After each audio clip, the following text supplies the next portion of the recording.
नमस्कार, मैं हूं आपके साथ खुशबू सिंह और आप देख रहे हैं दैनिक संदेश। तो चलिए नजर डालते हैं इस वक्त से जुड़ी कुछ मुख्य खबरों पर। पुणे परिसर में आग की घटना ज्यादा सामने आ रही है। एक ऐसी ही घटना पुणे के काकड़े वास्ती चौक में आग लगी है। यह आग लगभग सुबह के 7 बजे लगी है थी और 5 घंटे के भीतर आग बुझ गई।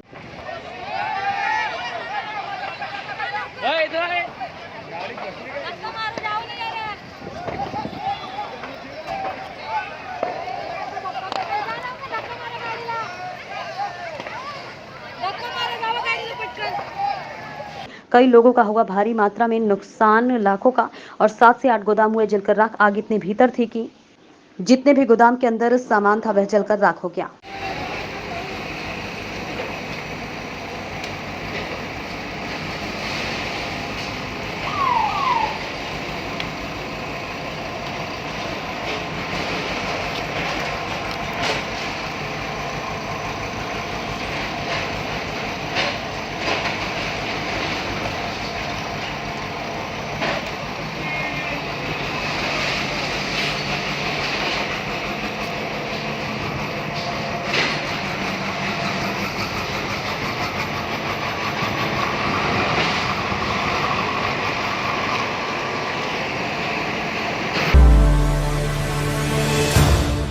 इटावा भारतीय उद्योग व्यापार मंडल की बैठक पक्का बाग पर जिलाध्यक्ष दीपक गुप्ता के आवास पर रविवार को संपन्न हुई। बैठक की अध्यक्षता करते हुए जिलाध्यक्ष दीपक गुप्ता ने कहा, व्यापारी कल्याण बोर्ड के चेयरमैन एवं भारतीय उद्योग व्यापार मंडल के राष्ट्रीय अध्यक्ष रविकांत गर्ग से बैठक में उठी मांगों से अवगत कराने एवं मांगों का निराकरण कराएंगे। जिला महामंत्री आकाशदीप जैन ने बैठक को संबोधित करते हुए कहा, वर्तमान समय में भारी मात्रा में खाद्य पदार्थों का व्यापार ऑनलाइन फूड चेन सप्लाई व मल्टी नेशनल कंपनियों के द्वारा किया जा रहा है, परंतु ऑनलाइन फूड सप्लाई की डिलीवरी करने वाले व्यक्तियों के पास फूड लाइसेंस नहीं है।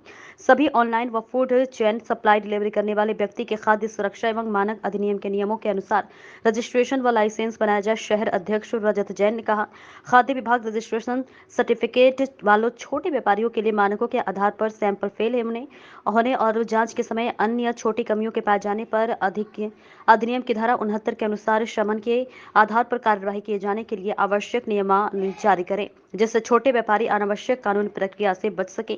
ऑनलाइन फूड सप्लाई चेन की सैंपलिंग भी नियमानुसार की जाए, जिससे आम जनता को सही सामान मिलना सुनिश्चित हो सके। बैठक में जिला उपाध्यक्ष अमरनाथ गुप्ता, पूर्व चेयरमैन मंडल प्रभारी आकांक्षा गुप्ता, जिला कोषाध्यक्ष प्रशांत दीक्षित, मुकेश चौधरी, साधना गुप्ता, अंजू वर्मा आदि मौजूद रहे। जम्मू कश्मीर के पूर्व राज्यपाल सत्यपाल मलिक अलवर दौरे पर आए। इस दौरान उन्होंने प्रदेश में जाट मुख्यमंत्री के मुद्दे पर ने कहा कि खुद जाट समाज इसका जिम्मेदार है। पिछली सरकार में क्रॉस वोटिंग जाट विधायकों ने की, लेकिन इस बार प्रयास किए जाएंगे कि प्रदेश में जाट मुख्यमंत्री बने। उनका कहना है कि केंद्र सरकार और प्रधानमंत्री नरेंद्र मोदी पर जमकर हमला बोला। उन्होंने कहा कि मणिपुर में देश चल रहा है और देश के प्रधानमंत्री अमेरिका जा रहे हैं। उन्होंने कहा कि अमेरिका में ऐसा क्या रखा है, देश के प्रधानमंत्री ने अभी तक मणिपुर के मुद्दे पर कोई बयान नहीं दिया है। लोगों को मारा जा रहा है और घरों को जलाया जा रहा है। साथ ही पहलवानों के मुद्दे पर पूर्व राज्यपाल ने कहा कि शर्म की बात है, जब पहलवान जीत कर आते हैं तो उनको बुलाया जाता है और उनको सम्मान दिया जाता है। उस समय उन्हें पहलवानों को बहन बेटी कहा जाता है। उन्होंने कहा कि खाप पंचायत अपनी जगह है, लेकिन एक बार अगर राजस्थान में पहलवानों ने मीटिंग की गई है तो केंद्र सरकार नाक रगड़ कर उनसे बात करेगी। उन्होंने कहा कि मैं किसी पार्टी में नहीं जाऊंगा और ना ही चुनाव लड़ूंगा। वसुंधरा राजे के बिना चलेगा काम। जी हां, उन्होंने बताया कि मलिक ने राजस्थान बीजेपी को लेकर भी बयान दिया। उन्होंने कहा कि प्रदेश में वसुंधरा राजे को बीजेपी लेकर नहीं आएगी और बिना वसुंधरा राजे के प्रदेश में कोई काम नहीं होगा। साथ ही कहा कि अशोक गहलोत और सचिन पायलट के मुद्दे को कांग्रेस को सुलझा देना चाहिए। केंद्र को आड़े हाथ लेते हुए कहा कि एमएसपी मुद्दे का समाधान करने के लिए सरकार की नीयत नहीं है, क्योंकि इसमें सरकार के करीबी अडानी जैसे बड़े कारोबारी का नुकसान होगा। मणिपुर हिंसा में जल रहा है, प्रधानमंत्री कहाँ है सर? एक हरूफ नहीं बोल रहे हैं उसके बारे में और तमाम बातें बोल रहे हैं। वहाँ लोग मर रहे हैं, जलाए जा रहे हैं, मकान जलाए जा रहे हैं, मारकाट चल रही है और एक बार वहाँ नहीं गए। अमेरिका जा रहे हैं, क्या लोग हैं अमेरिका में जाके? तुम्हारा घर जल रहा है। जीती हुई नॉर्थ ईस्ट में वही स्टेट थी जो तुम जीते थे और वो खुर्द-बुर्द हो गई सारी। और पूछो क्या? सर, पहलवान लगातार प्रदर्शन कर रहे हैं, केंद्र सरकार से कोई भी आदमी सामने नहीं आ पा रहा। भाई बहुत शर्म की बात है, जब ये जीत के आती हैं तो इन्हें अपने यहाँ चाय पे बुलाते हैं, ये मेरी बेटी है, ये मेरा बेटा है, और अब कोई उनकी परवाह नहीं कर रहे हैं, ना उनका ख्याल कर रहे हैं। खाप पंचायत भी उनके समर्थन में आई है। खाप पंचायत अपनी जगह है, लेकिन हम हैं उनके समर्थन में। और मैं उन्हें कहूँगा एक बार अगर वो एक राउंड यहाँ राजस्थान में 5-4 मीटिंग कर देंगी तो ये नाक रगड़ के उनकी बात मानेंगे। आप सर राज्यपाल रहे, काफ़ी सारे निर्णय बहुत शानदार लिए। अब सर क्या आगे क्या आपकी स्ट्रेटेजी रहेगी चुनावों के दौरान? मैं कोई चुनाव नहीं लड़ूंगा, मैं किसी पार्टी में नहीं जाऊंगा, लेकिन मैं जो अच्छे लोग होंगे उनके लिए कैंपेन करूंगा। सर राजस्थान की राजनीति को लेकर के आप क्या देखते हैं? सचिन पायलट, अशोक गहलोत और जो जैसे वसुंधरा राजे और इनका भी चल रहा है मामला। देखो, वसुंधरा जी को तो ये लाएंगे नहीं आगे, और उसके बिना इनका कोई काम नहीं बनेगा। राजेश पायलट और गहलोत के झगड़े पे मैं नहीं बोलना चाहता, क्योंकि पर्सनल है उनका, लेकिन उनको इसको निपटा लेना चाहिए। सर एक महत्वपूर्ण सवाल है। हनुमान बेनीवाल जी का तो बहुत पहले से है तीसरा मोर्चा जी। सर बड़ा महत्वपूर्ण सवाल है सर। राजस्थान में 38 विधायक रहते हैं जाटों के, मुख्यमंत्री नहीं बन पा रहा। पिछली बार रामनारायण डूडी जी को बिल्कुल सपोर्ट नहीं किया, क्या कहना चाहेंगे इस बारे में? देखिए, इसके लिए जाट लीडरशिप खुद जिम्मेवार है। आपको याद होगा जब रामनिवास मिर्धा जी चुनाव लड़े तो सिर्फ 2 वोट से हारे थे और 4 जाटों ने क्रॉस किया था वोट। तो ये खुद ही गड़बड़ करते हैं। सर अभी इस बार हम कोशिश करेंगे कि आपका आदमी बन जाए। सर किसान भी सर लगातार हरियाणा, पंजाब और इधर लगातार आंदोलन कर रहे हैं जी। उनका सर अभी तक एमएसपी वाला क्लियर नहीं हुआ है। एमएसपी का इनकी नियत नहीं है क्लियर करने की, चूँकि एमएसपी क्लियर करने से उसको क्या नाम है इनका जो पूंजीपति दोस्त है अडानी को नुकसान है। उसने बड़े बड़े गोदाम पानीपत में बनाया, सस्ते पे खरीदूंगा महंगे पे बेचूंगा। तो अगर एमएसपी लागू हो जाएगी लीगली तो वो ये नहीं कर सकता। सर रेल हादसों पे सर जो चूंकि पिछले जो मंत्री रहे उनके मामले में सर बहुत सारे एक्सीडेंट हुए। इस बार बीजेपी कहती है कि हमारे बड़ी मुश्किल से एक उपाय है, हमने तुरंत उसको उस एक में इतने लोग मर गए जो इन्होंने बताए नहीं हैं, जितने 4 एक्सीडेंट में भी नहीं मरते हैं। और वहाँ घूम रहा था रेल मंत्री, कोई पहचान नहीं रहा था उसको कौन रेल मंत्री है। कोई जानता है कौन है रेल मंत्री? 8 मंत्री ऐसे हैं जो अपने दफ्तरों में नहीं जाते हैं, पीएम के यहाँ से ही उनका काम चलता है। सर पुलवामा अटैक को लेकर सर आपके हमेशा बयान रहे हैं, क्या कहना चाहेंगे? पुलवामा अटैक को इन्होंने अपनी राजनीति के लिए इस्तेमाल किया। जवानों की लाश पे इन्होंने चुनाव लड़ा और उसकी कोई जांच नहीं कराई। उसकी जांच होनी चाहिए और हम लोग ताकत में आए तो उसकी जांच कराएंगे कि वो किसकी लापरवाही से हुआ। एक सर इनका बयान आता है कि हमारी जो जीडीपी है 5 ट्रिलियन होने जा रही है पूरे विश्व में, हम 5वें नंबर पर, क्या कहना चाहेंगे? इस तरह की बहुत बकवास करते हैं, मैं इस बहस में नहीं पड़ता। जीडीपी देख तो रहे हो, लोग गरीब हो रहे हैं, लड़कों को रोजगार नहीं मिल रहे हैं, भर्ती सब बंद हो गई है और किसान को दाम नहीं मिल रहा है, एमएसपी नहीं मिल रही। जीडीपी का क्या करेंगे हम? अग्निवीर को लेकर सर क्या कहेंगे? अग्निवीर तो किसान खेती करता था या वहां से बचता था, उसका लड़का फौज में चला, वो रास्ता भी बंद कर दिया। ये किसानों की ताकत को खत्म करने का प्रयास है, ये खत्म होना चाहिए। सीधी भर्ती जैसे होती थी वो होनी चाहिए और एकदम होनी चाहिए। चलिए सकते हैं चुनाव आ रहे हैं, क्या परिणाम रहेंगे? क्या सरकार? अरे अभी से कौन बताएगा परिणाम? 5 राज्यों का बता सकता हूँ कि ये सब जगह हारेंगे। यूपी में सर, सीट कम होगी, सर लोकसभा को सीटें घटेंगी सर लोकसभा का बाद में पूछना। सर इन 5 राज्यों में सर आप चुनाव प्रचार में जाएंगे? सब जगह या किस तरह आप सर स्ट्रेटेजी अपनाएंगे? सब जगह जाऊंगा, जो बुलाएगा उसके यहाँ जाऊंगा। थैंक यू, नमस्कार। चोमू जयपुर शहर से 133 साल पहले बने चोमू की नहर का ऐतिहासिक पुल एक ट्रॉली के वजन से धराशायी हुआ। जानकारी के अनुसार प्राचीन गढ़ गणेश मंदिर के पीछे एक फ्लाईओवर बना हुआ था जो भारी भरकम लकड़ी के सपोर्ट से टिका हुआ था। प्रशासन की अनदेखी की वजह से, पुरातत्व विभाग की विफलता की वजह से चोमू शहर का यह ऐतिहासिक पुल आज धराशायी हो गया है। भारी भरकम ईंट की टोली जब उसके ऊपर से गुजरी तो एक पहिया उसमें धंस गया। हालांकि कोई बड़ी हानि नहीं हुई, पर इस पुल का ढहना प्रशासन पर एक प्रश्न चिन्ह लगाता है और नहरों को संरक्षित और सुरक्षित रखने की जिम्मेदारी पुरातत्व विभाग की है। लेकिन लगातार विभाग इस मामले में चोमू में विफल नजर आता है। विभाग की विफलता के कारण ही चोमू नहर के आसपास में नहर के दीवार को सटाकर मकान बना लिए गए हैं और नहर में गंदे नाले खोल दिए गए हैं। विभाग चुप रहा। अतिक्रमण होने की वजह से आज पुरातत्व महत्व की नहर अपनी बदहाली के आंसू बहा रही है। अतिक्रमणकारियों को राजनीतिक संरक्षण प्राप्त होने की वजह से विभाग भी मौन धारण करके बैठा हुआ है। भारत विकास परिषद शाखा इंद्री के सौजन्य से देवी मंदिर में एक चिकित्सा शिविर का आयोजन किया गया। इस चिकित्सा शिविर में विभिन्न प्रकार की बीमारियों की जांच की गई तथा कई प्रकार के टेस्ट किए गए। इस मौके पर पूर्व राज्य मंत्री एवं ओबीसी मोर्चा के प्रदेशाध्यक्ष कर्णदेव कंबोज ने मुख्य अतिथि के रूप में शिरकत की। कार्यक्रम में पहुंचने पर पूर्व मंत्री का परिषद के पदाधिकारियों द्वारा भव्य स्वागत किया गया। इस अवसर पर कर्णदेव कंबोज ने कहा है कि भारत विकास परिषद द्वारा यह एक नेक कार्य किया गया है। किसी जरूरतमंद की मदद करना एक नेक काम है।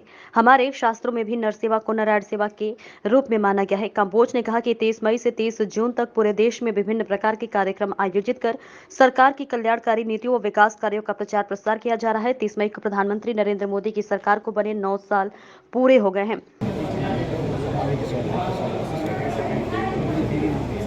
प्रदेश अध्यक्ष ओबीसी मोर्चा और हमारे हरियाणा सरकार में बहुत ही सफल और कामयाब मंत्री रहे। इनके कार्यकाल में विभिन्न विभागों ने बढ़ चढ़कर आगे काम किया और आपके इलाके में भी बहुत सक्रिय हैं। आज इनका यहाँ पहुँचने पर भारत विकास इन सालों में किए गए विकास कार्यों को जन जन तक पहुंचाने के लिए संगठन को मजबूत करने के लिए पूरे देश में कार्यकर्ता सम्मेलन हो रहे हैं। मुख्यमंत्री मनोहर लाल पूरे प्रदेश में भ्रष्टाचार को खत्म करने का बीड़ा उठाए हैं।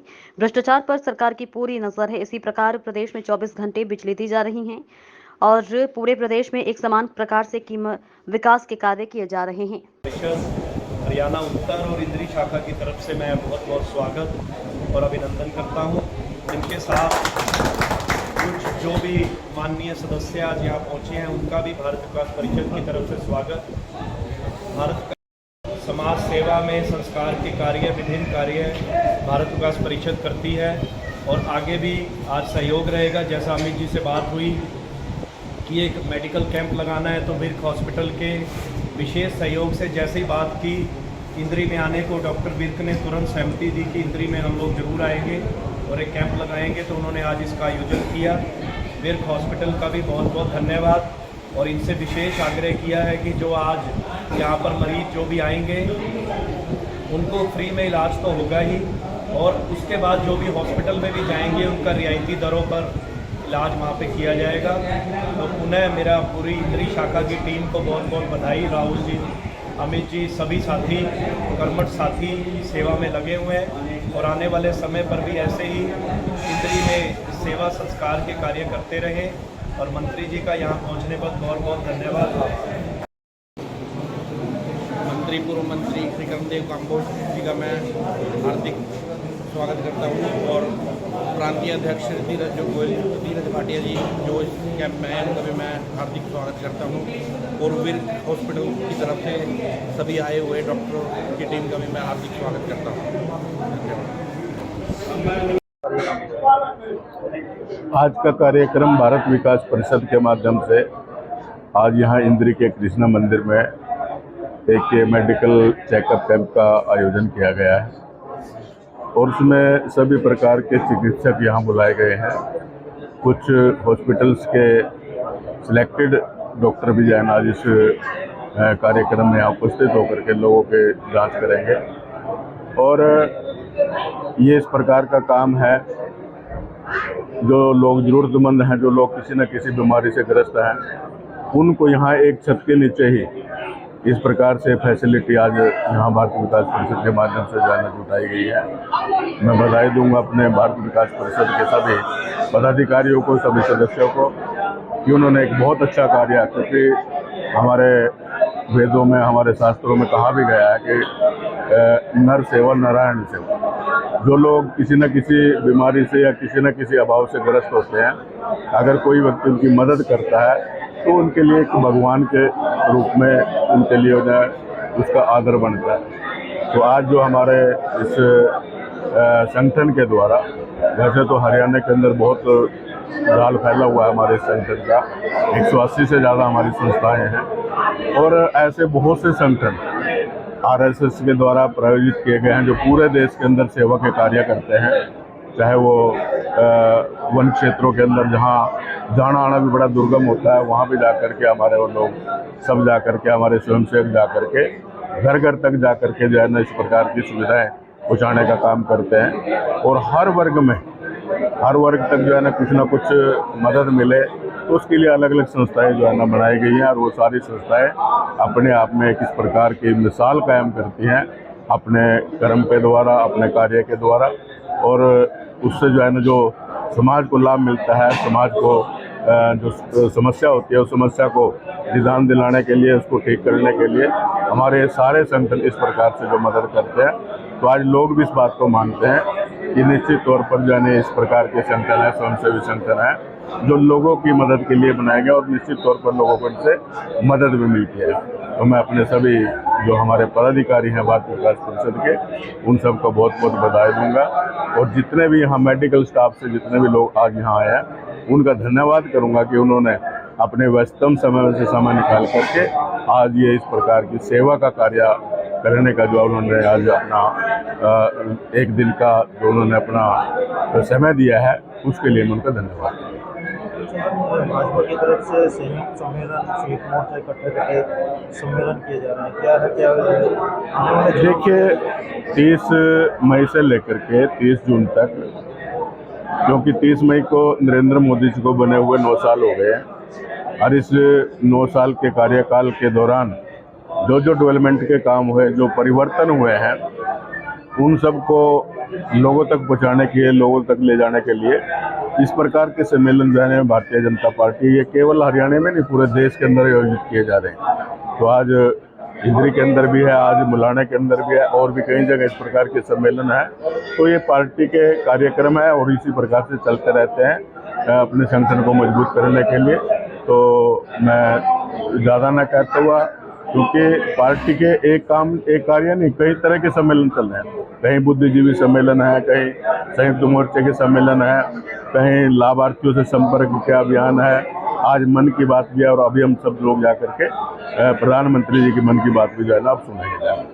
संगठन को मजबूत करने के लिए इस प्रकार के जी संगठन को मजबूत करने के लिए, और अपने कार्यकर्ताओं का एक प्रशिक्षण कि अब जब कोई वक्ता बोलता है तो उसमें से कुछ ना कुछ बात वो सीखता है, और वही जाकर के फिर वो जनता में जाकर के उस बात को बताने का प्रयास करता है, ताकि लोगों में जो है ना जो भ्रांतियाँ उसको दूर करा जा सके, और अपनी पॉलिसी है अपनी सरकार की, वो पॉलिसी जो है ना लोगों को बताई जाए कि हमारी सरकार इस प्रकार के काम कर रही है। कार्यकर्ता कहीं ना कहीं इस बात को लेकर के दुखी है कि प्रशासन के अधिकारी इस बात नहीं, प्रशासन देखा अपना सबका अपना कार्य होता है, प्रशासन का अपना एक काम होता है, और प्रशासन अपने तरीके से काम करता है।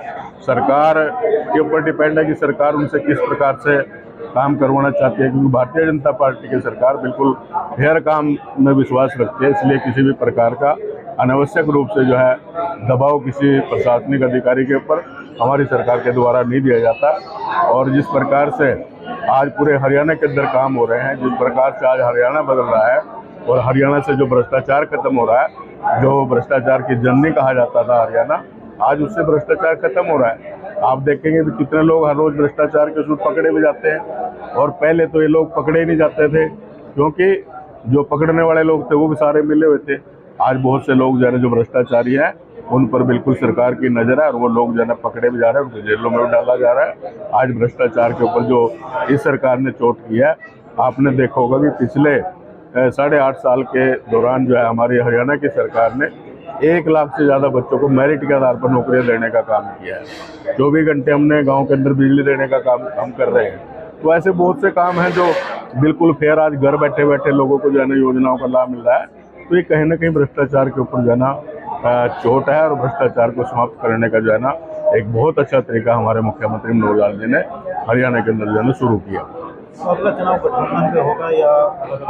देखिए, ये केंद्रीय नेतृत्व तय करेगा, हमारा केंद्रीय नेतृत्व तय करता है कि चुनाव किस प्रकार से लड़ना है, किसके साथ जा करके लड़ना है, और एनडीए में कौन कौन से लोग रहेंगे, कौन कौन से दल रहेंगे, ये ऊपर वाले जो हमारा केंद्रीय नेतृत्व होता है, शीर्ष नेतृत्व है, वो तय करता है। हरियाणा की यदि बात करें जेजेपी के साथ, देखिए मैंने कहा ना कि हमारा जो कोर ग्रुप है हरियाणा का, वो तय करेगा कि हमने किसके साथ गठबंधन करना है या नहीं करना है। इसके बारे में कोई टिप्पणी नहीं करना चाहता, ये उन्हीं का पैरोगेट है, और वही इसको जो है ना तय करेगा। लखनऊ में पीएम मोदी के 9 साल बेमिसाल के तहत लखनऊ के बख्शी का तालाब में विशाल जनसभा का आयोजन किया गया। कार्यक्रम में मुख्य अतिथि के रूप में प्रसिद्ध अभिनेता व नई दिल्ली सांसद मनोज तिवारी को भाजपा कार्यकर्ता द्वारा गदा देकर स्वागत किया गया। वहीं मुख्य अतिथि मनोज तिवारी ने मोदी के 9 साल के कार्यकाल में उन्होंने गाने के माध्यम से प्रधानमंत्री नरेंद्र मोदी के कार्यकाल की विशेषताएं बताई।